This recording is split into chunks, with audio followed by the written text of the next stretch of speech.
রাখলেন। উনি আমাদের কৃষি খাতে পরিবেশসম্মত কৃষি উন্নয়নে একটা উপদেষ্টার ভূমিকা পালন করেন, সবসময় থাকেন। অন্যান্য জায়গায় প্রোগ্রামে যান, এখানেও এসেছেন, কিন্তু কর্মসূচিতে আসতে প্রথম। আমি একটু ভিন্নভাবে শুরু করতে চাই। আমার থেকে বেশিও কেউ থাকতে পারেন বয়সে, বেশিরভাগ কম, একটু বুঝতে পারছি।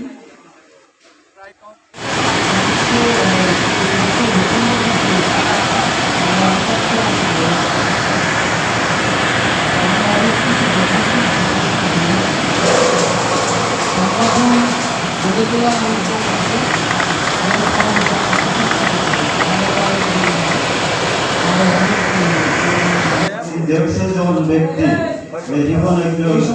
পক্ষ থেকে তারা শ্রম দিয়ে খাবার পায়।